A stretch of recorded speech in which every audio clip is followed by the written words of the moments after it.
Hey, Immortal, Zach here. Just wanted to share this preview from Keldora Chronicles 3, which is available on our Patreon right now. This is our anthology campaign that sort of just jumps around the timeline of Keldora. The other previews should have been released as well, so you probably have a good idea as to what these are now.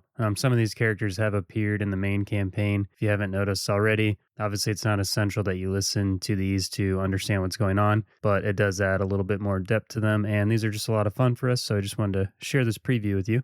This one in particular is very long. So this preview will be a bit longer than the previous ones because this one actually counted as two Keldora Chronicles because it ended up being like 3.5 hours. It's a very multi-tiered adventure. You know, it has some lore and intrigue. It has some combat phases to it, espionage phases, and then like a big epic battle in it. So there's a lot going on in this one. So I'm going to share about the first 30-ish minutes or so. I did cut out like the scene setting monologue and some of the stuff leading up to it. So just all you really need to know from where it's jumping in at is that Joel and Taryn are playing and they're on a ship with Baodin, who is the keeper that chose Waltz, and Elabeth, who is Waltz's mom. This is about 25 years before season 1, episode 1. And they're on a voyage on Aquaria looking for something, but they haven't made it clear to the crew what they're looking for. Only Baodin and Elabeth know. And Joel's character, Grigo, seems to be overhearing Baodin and Elabeth having a tense conversation in the cafeteria below deck in the morning, and he's trying to eavesdrop on what they're talking about to try and get some context as to, you know, they've been at sea for a while and tensions are sort of rising, and he's growing curious about like what this voyage is and what Elabeth could be telling Baodin to make him so distraught. So yeah, that's the background on that. We're going to jump right in with him rolling a perception check. So yeah, if you want to hear this full episode, it's on our Patreon right now, and enjoy. Grigo's going to pull out his notes from his bag, doesn't really matter what, and just lean up against a wall, try to get within earshot of this and try to overhear what they're talking about. All right, can you roll me a perception check? You bet. That's an 11. So yeah, it is pretty noisy in here. You hear like spoons clanking on dishes, and these are members of a crew on a ship. They're pretty rowdy. They're talking pretty loud. Usually this is like the best mood they're in the day. They're getting their food. It's early morning. They haven't had to do a bunch of tasks yet, so it's pretty rowdy in here.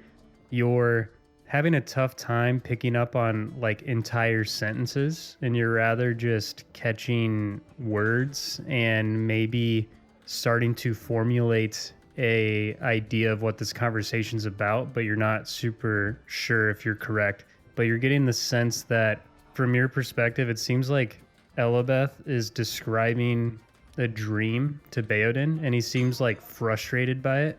Maybe you're getting the sense that it seems like a waste of his time. He doesn't get it. He doesn't know why she's telling him. But the way she's conveying it, like her body language, is that this is important. And it seems like she's suggesting that Baodin's plans change because of it. But it just seems like wrong, because like, why would a dream have anything to do with anything that they're doing? And you're doing your best. But one thing that you do hear, like a word you hear, and you don't know if this is because it's hard to hear or what's going on, you just hear the word a couple times, Alunganali. And you're wanting to know more about this, just like the way Baodin's reacting. So maybe like as you were leaned up against the wall taking notes, you were about to get up and maybe walk over there. But as you stand up, you see a dwarf in front of you who is Torek. So if you listen to Keldora Chronicles 1, you would know who Torek is. Ooh, I didn't. So, dang it. Taryn. I don't know if Torek still goes by Torek or this other name I know we've talked about, but you are a very friendly member of this crew. You have a relationship with the Keepers, obviously. You've helped Raucus in Keldora Chronicles 1, and you seem to have been connected with them, and maybe Baodin's heard of what you're capable of and wanted to bring you along on this voyage. You are pretty friendly, as we know about Torek, and love to talk with people, and you've probably talked with every single person on the ship and like had a meal with them, but this Grigo guy, he's always by himself. You can never pin him down. And while he's in the middle of trying to pick up on this sentence, you just step in front of him and just are determined to sit with this guy and get to know him a little bit, but you don't know much about him. So I'll kick it over to you if you want to describe Torek at all. This is about 5 years after Keldora Chronicles 1. So yeah, whatever you want to describe. Yeah, so Torek is a hefty dwarf. He's got black hair, a black beard, a very rugged look, and he's got his hair tied back into a very loose ponytail.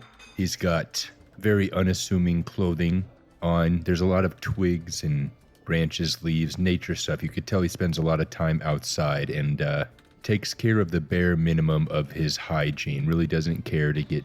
He doesn't mind getting dirty, right? He kind of enjoys dirt on him. He still brushes his teeth, though. That's the thing.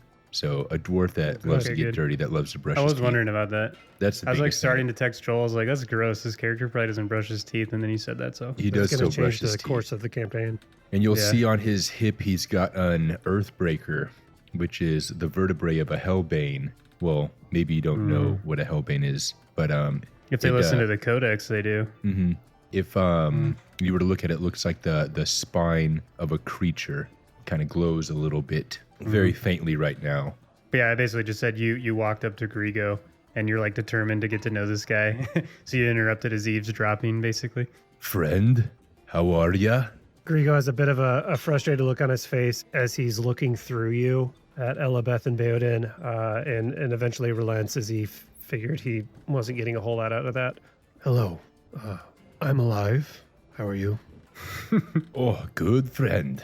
Hey, don't tell anybody I brought these, but...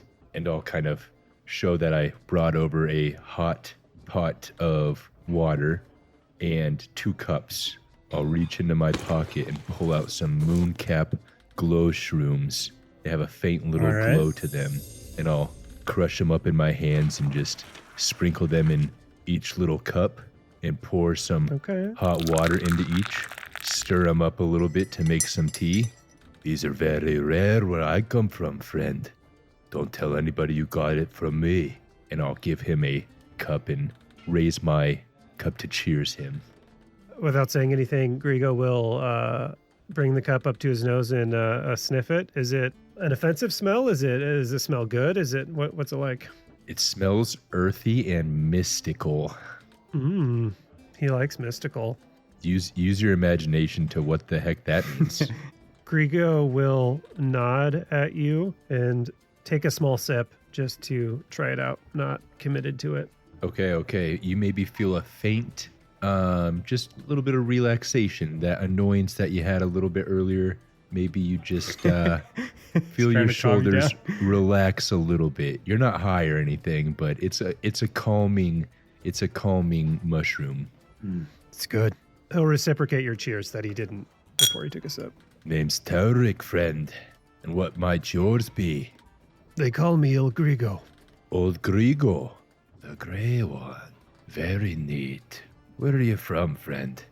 I'm from here, Aquaria. Beautiful place this is. There are some parts that are beautiful. How about you? Well, don't know if you could tell by looking at me, but I'm a dwarf from Underheim. Much prettier here than under the mountain. I imagine so. Grigo will take notice of the bone weapon on your hip. He'll focus on that and try to gather any information. He's not going to ask you about it, Torek. He's just going to take a gander. Roll a nature check. All right. Ooh, nature. That is only a 9. Yeah, it looks very strange to you. You've never seen a weapon made of bone. I mean, you can tell it's bone, but you don't know why it still looks intact or like what's going on with it. It's clearly just like magic and a bone. I don't know if this changes anything. I do have a feat as an animist, which is what Il Grigo is, called Apparition Sense. It says I can see and interact with things others can't. You have Apparition Sight, an imprecise sense that allows you to detect presence of invisible or hidden spirits, haunts, or undead within 30 feet. So mostly I'm just curious if there's anything like occulty. Yeah, nothing triggers that sense that you have. Cool. I like your weapon, Torek. Oh, this old thing. Yeah, what is that? Well, it used to be a Hellbane. It's, my trusty companion now. Hopefully, we won't have to use it, but better to have it and not need it than need it and not have it, am I right, Grigo? Yeah, I'd say so. Tell me, what do you use to defend yourself should the need come? Grigo will reach back and pat his shoulder where his spear is attached. I try to only use this if I can, but for other things, I've got ways. And he'll snap his finger, and some purple magic will just kind of surround his hand for a second and then dissipate. It gives you sort of an uneasy feeling that doesn't feel like it's not like whimsical wizard magic. Maybe it seems a bit Eviler. kinda maybe. Ooh, can I make a check to see if I understand what in the gosh darn tootin' he's using, Zach? Sure. Can you also roll me a perception check when you do that? So roll a perception and occultism check. We're joining a cult. Ooh, 13 for occultism, and for perception, nat 20, so 33 for perception, baby. Dang, dog. Awesome. Okay, Let me so first perceive with the occultism, I'd say you know just enough about occultism to recognize there's a lot you don't know about occultism, and that's clearly what he's using. He's using magic from some other source, and you have heard like a lot of mixed legends on how someone would obtain the ability to do something like that. So I would say it almost completely changes your perception of El Grigo, just the fact that he is even able to channel that. And then also with that perception check, you noticed either when he tapped his spear or when he like snapped his hand, in his offhand, his index finger is missing. Ooh. It kind of fits because my top two skills are occultism and intimidation. Like that's his whole aesthetic is being creepy. Yeah. Mm-hmm. Interesting, friend. I don't know much about that magic. How did you come to acquire that? For just a moment, Grigo's eyes will look a little bit hazy, like there's a white filter over them, just for a brief moment. And he'll look a little uneasy being asked that question. And Grigo will say to Torek, "They're powers I wish I didn't have, but nevertheless we're here." And for the listener, there's Grigo has had not a great past. Got his powers from some pretty traumatic stuff. Earlier in life, ended up as an indentured servant, as a slave for a baron, and as a means to get out of that, maybe made some deals that he came to regret. They gave him some of these powers, but has had to do some things in exchange that he isn't stoked about. So that's why he's a bit cagey about this. You know, I'm sure we'll learn more as the story unfolds, but that's the gist of it. So I definitely get Witcher vibes from that explanation too, right? Kind of Witcher vibes, right? Yeah, aesthetically, that's pretty much exactly what I'm looking like. Heck yeah. Okay, cool. Sweet. Are you pretty jacked like Geralt of Rivia? No, I wouldn't say so. As primarily a magic user, doesn't generally have to get super physical. How old is this guy again? I would say for human equivalency, he's probably about 50-ish. Like what would be 50 for a human? Well, lucky for us, friend. There's still plenty of time to do some good with the gift or maybe curse that you have been given. And, yeah, we're glad to have you on board. And I'll raise my cup to cheers him again. Grigo will smirk slightly, give a slow nod, and cheers you back. Thank you.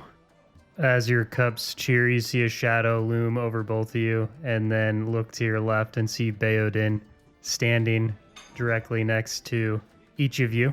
You see Baodin's nostrils flare as he's sniffing, and then he looks to Torek and squints his eyes and says, "Is that moonclap glowshroom?" Oh, the jig is up. The jig is up. I've got a little bit more if you want, Baodin, but I didn't bring too much. He takes his large fingers and he like delicately grabs like the tiny teacup with two fingers and he goes, "No, this'll do." And he knocks it back without even asking if he can take it and then hands you back the cup. "Good, you're both here. I need to speak to you in my quarters." And then he just slowly turns and starts walking as the other crew members part out of the way as he walks back to his quarters. He seems like a little bit shorter than he normally would, like in terms of like how brief he was in that greeting and sort of just taking that drink. A lot of that was a little out of character for Baodin, but to Grigo, just knowing that he's already kind of stressed, it seems to have carried over into the way he gathered each of you. Sure. Well, we better say what he wants, friend. After you. I'll follow. I'll go too. All right, the two of you follow Baodin, not even able to see over his shoulder as he just lumbers over everybody, and then he reaches his quarters and just opens the door, steps inside. The two of you follow him in, and when you enter, you see that Elabeth is in there as well, and she's sort of pacing back and forth, and then Baodin goes to the corner of the room and leans against the wall and crosses his arms, and you see Elabeth sort of looking around and maybe back at Baodin, like expecting him to speak. And then Baodin just simply gestures his hand like, go on, tell him. And Elabeth, maybe looking like she didn't quite expect that, says, right, hello, Torek, Grigo. Hello. Ella, how are you? Good. Is everything all right? Yes. She's sort of looking at Baodin, like maybe out of the corner of her eye, like confirmation as she speaks. Like she's talking, but she's just expecting him to object. But then you get this sense from Baodin, like, whatever, this is what you want to do it. And she says, we're going to change the ship's course. We're going to the island of Zelamante. That's not far. We should be there shortly. Grigo, can you roll me I don't really know if this is how you use it, but I guess roll me a society check. Ooh, turns out I'm good at society for some reason. 26. Okay. You're in the Cabra Isles, which has many, many islands, and a lot of them are small. So knowing each island, like nobody really knows every single island in the Cabra Isles, like nobody's that well-versed in this island chain. So you were pleased to realize that you know this island. And you speak Aquarian, but Aquarian's like a frustrating language in that there's so many ancestries on Aquaria that are native to it, and that there's so many islands and so many of them are isolated that the language that became the default of Aquaria, other than common just from the nodes connecting all the regions, became like this very broken language. Like usually there's a through line between all the dialects and you can sort of converse with people, but sometimes you'll go to an island and their dialect is like, I barely understand what you're saying. And but the name of Zelamante roughly means rising island, and you've heard of this island before, maybe you've passed it. It's not like a huge mountain or anything, it's just a general incline on all sides all the way up. It's pretty rocky, it's remote. Most people go there simply for the beauty, maybe a hike. That there is some natives there, but it's a pretty remote island. There's not really anything to gain from going there in general. So you're not like super familiar with it, but this is the place that she's referring to. So it seems like a strange place to go to, rather unremarkable. Why would we go there? She looks at Baodin. Baodin's looking at her, almost trying to figure out how much she should say, how much she wants to say.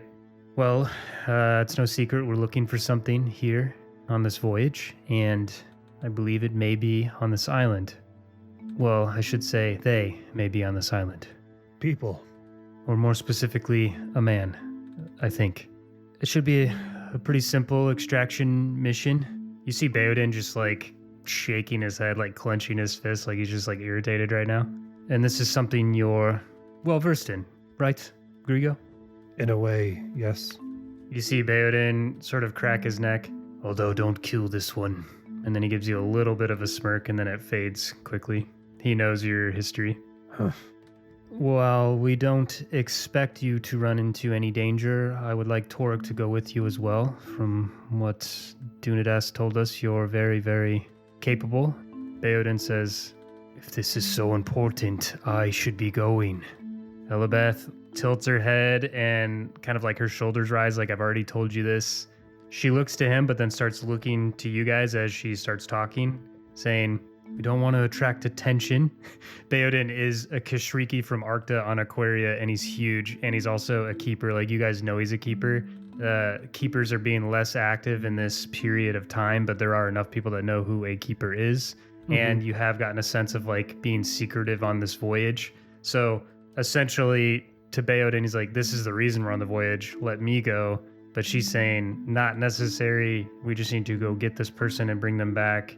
These two are way less conspicuous than you, and I don't anticipate combat like this. Seems like the correct way to do it. And you're getting the sense that this is why he's angry, especially because Baodin is a very formidable. What do we know about this person? Is there any information you can give me to help me find them? Baodin scoffs. And then he like raises a hand, like, go on, tell him to Elabeth. I need all the information I can get. Well, I believe that they're a man Might be a man. and that they may have something to do with a butcher. And that, go on, say it.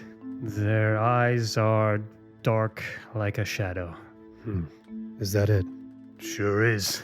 Think you can find maybe a man who might have something to do with a butcher and eyes dark like a shadow, Grigo? Oh, I found people utilizing even less information, so I think we'll be okay. I'll do what I can. How big of an island is Silamonte? Not big at all. Yeah, it's Okay. pretty small. It feels bigger than it is just because of how rugged it is. Like, Sure. and it's elevated, so you can't like see across it, and it's like a bit of a hike, but not big. Grigo will turn to Torek. Well, I have what I need. Is there anything you need to get ready? Oh, what's that? And you see Torik's got the last of his mooncap glow shrooms that he's just kind of chewing on, and he's got a little sparkle in his kind of like teeth, a dirty glimmer. No, how long will we be there? Until you find them and bring them back alive, as Beodin mentioned. Also, I know this is strange. I really can't stress this enough. It is critical you return this person to us if they are there. That's what I do. Well, I should grab my things then. Elabeth, how long until we're there? Should be within the hour. All right, Torek, I'll meet you on the deck. All right. As we turn and walk out, Grego, I think Zillamonte's got some dragon's tongue fungus if we find any fiery orange mushrooms around there. So keep an eye out, friend. They're pretty delicious. As you're whispering, you're interrupted. Doric. And you turn around and see Beodin standing there. Oh, Bale. Yes, sir. Come here. He sort of just gestures his two giant fingers. I'll look to Grego almost like nobly, like, excuse me. I'll walk to Beodin. You walk up to him, and he's standing there just looking down at you. Ruckus spoke highly of you, and so did Dunadast. I'm glad you're going with him. This is very important. I know Elabeth does not expect anything to happen, but been a keeper long enough to know that things don't always go according to plan. You were in the ship with Ezra, the Clockworks, right? Aye. All right. Well, Dunadast, he salvaged some of the parts from the creations you destroyed. He built something.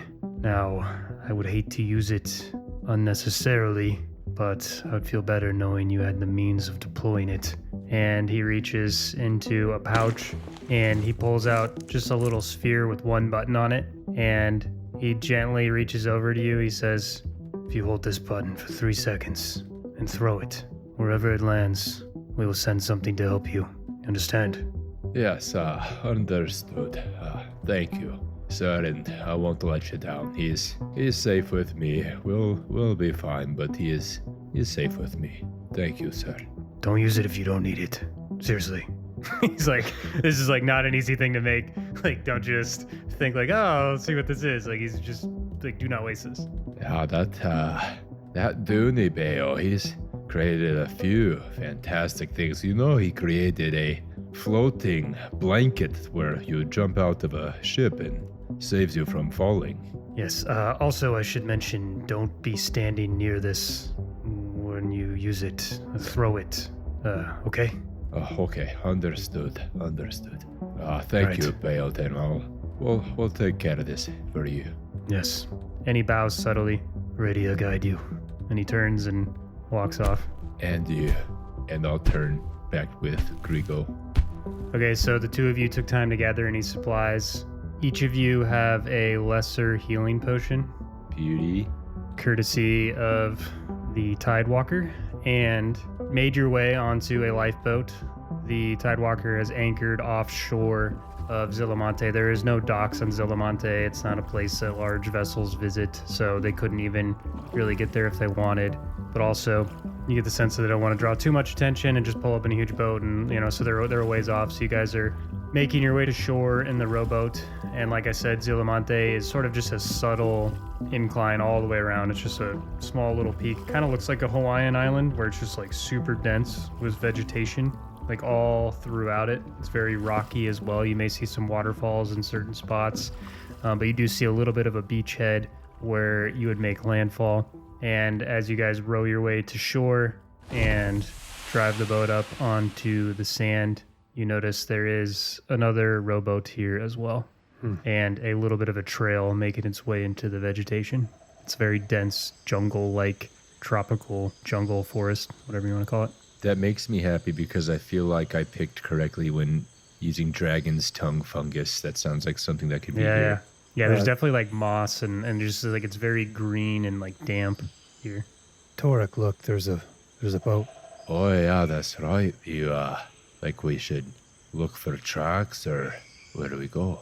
Torek, have you ever looked for somebody before? Like as he says that, Grigo is going to start trying to investigate that. You can roll a perception check if you want. All right. Oh, not too many surface dwellers, but looking forward to learning from you, friend. And I'll pat him on the back a couple times. 21, Zach.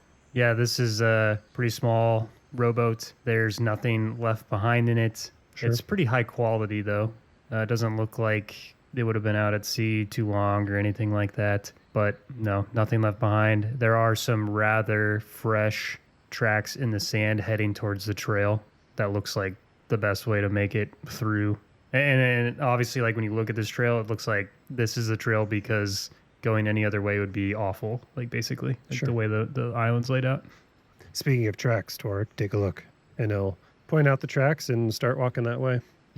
Oh, I'll follow Grigo. All right, the two of you are hiking through this trail. You guys are like fit adventurers. Like this isn't necessarily super hard or taxing on you. It is like, your breath's picking up a little bit. It's going on for a while. It's also very beautiful, probably especially for you, Torek, who, you've sort of fallen in love with nature and the surface. And this is like a very beautiful part of Keldora and very different from where you've been from. I'd say sometimes the moss is a little slippery. Things are a little wet. Occasionally there's like a little creek like trickling along the path or something you have to like step over and hop on some rocks. You can hear the running water, things like that. And you're making steady progress. You feel like you're getting closer to hopefully wherever the settlement is here. And can you both roll me a perception check? Oh, yes. Remember my last one was a nat 20. I got a nat 1, my guy. This Nice. one is a 32. Dang, dude. I would say like I'm glad one of us Grigo, can maybe your nat 1 is more a result of like I pictured Torix huffing a little bit louder than most people would be on this. And it's not that you couldn't hear something else if you tried. It's more that you're like a little irritated by his breathing and that you have to bring someone along in a tracking like mission. So you're more fixated on his breathing and you can't hear anything else and you're kind of like annoyed by it. But Torek, you catch the smell of like a little campfire and maybe some chatter along the way. You feel the inviting vibes of somebody resting and two friends talking, maybe, is the kind of the sound you're picking up on. Oh, yeah. They're pretty good at this, Grigo. I think I hear them over there. Yeah, there's two people talking, I think, and I can smell a campfire. Yeah, I can't be too far from here. A little bit annoyed that you caught that before he did as the tracker. Grigo will scowl a bit and say, yeah, they're over there. And he's just pretending that he also heard that before you mentioned it.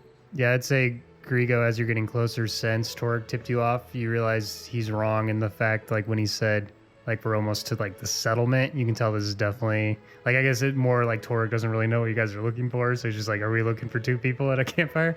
But you can tell it's like a little makeshift camp along the trail as you're getting closer. And are you guys just trying to walk up to this camp? Are you trying to like stealthily inspect it? What are you guys doing? I guess I would say, just because I'm not good at it doesn't mean I shouldn't try, I suppose. I guess we'll try to be a little sneaky. Grigo will look back to Torek. Let's try to not let him know we're here if we can. Oh, stealthy. I am not quite stealthy, but I will do my best. I'm not either, but we gotta try. All right, I'll follow your lead.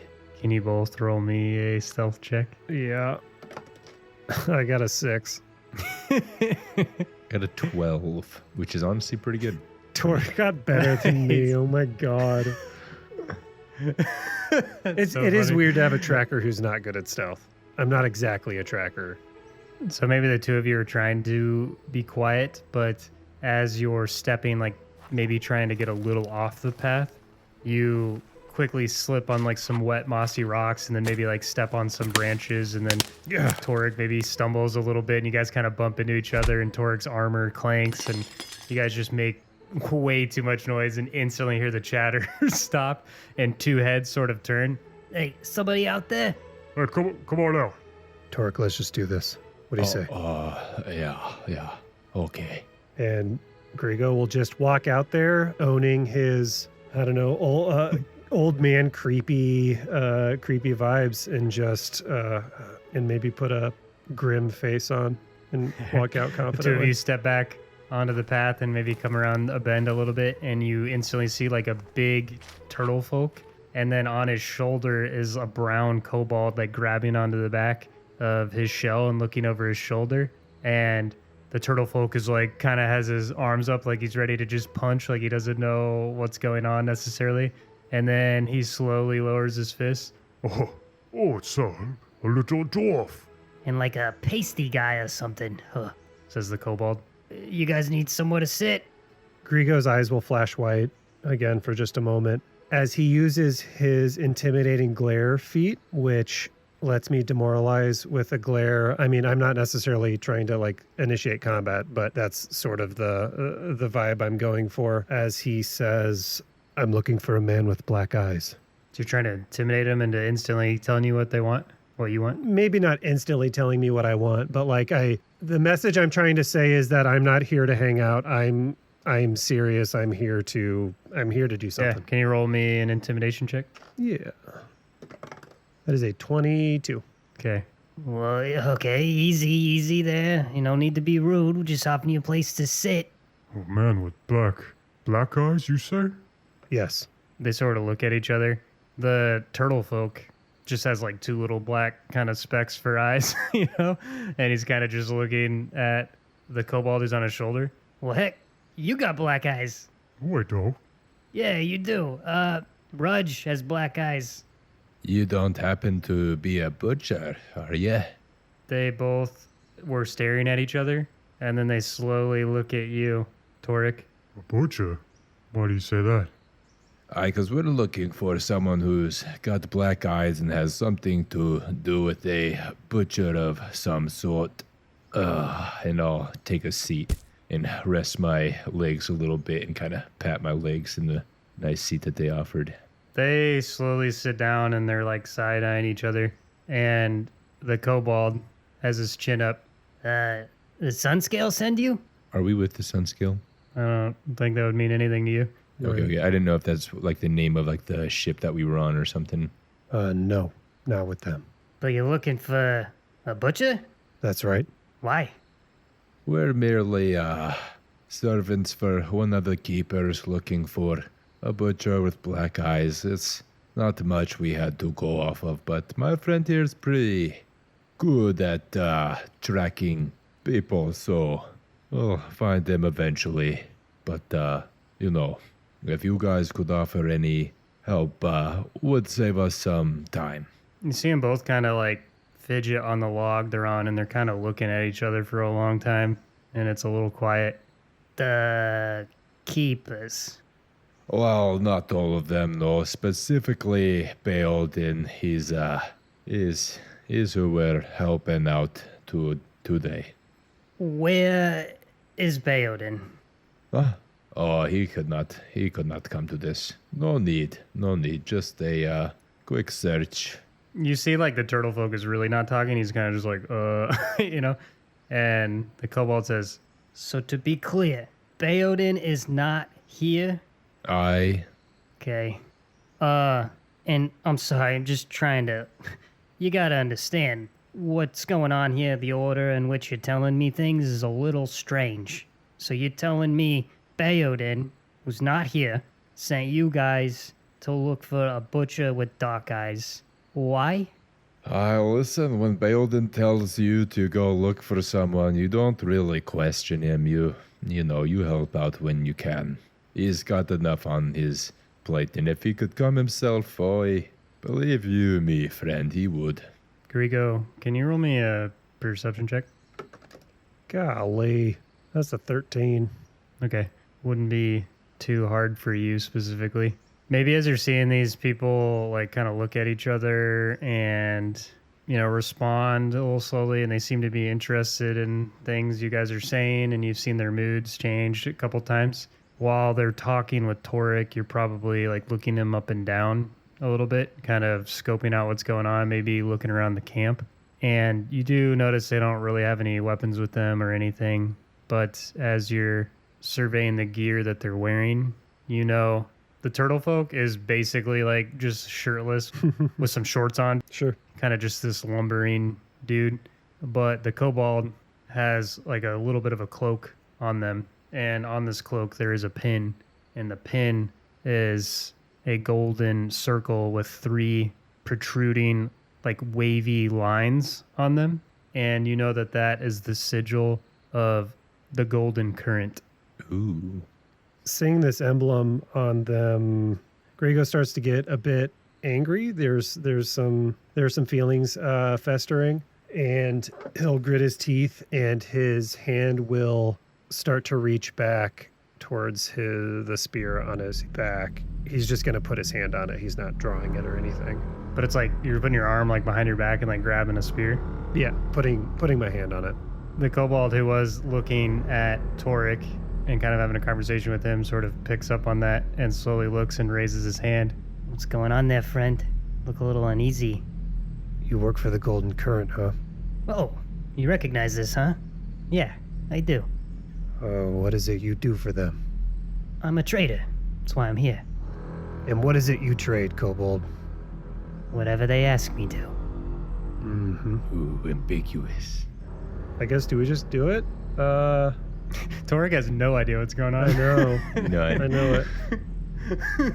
Torek is looking left and right, just sitting down between Grigo and these 2 people he think are fine. You know, he's got no Sure. reason to dislike him. And I'm sorry, did you mention did they both have that emblem, or was it just the Kobold? Just the kobold. This guy with them too? The kobold slowly tilts his head towards the turtle folk, like, well, answer him. Yes. You can tell he's like not very like plugged in with what's going on right now.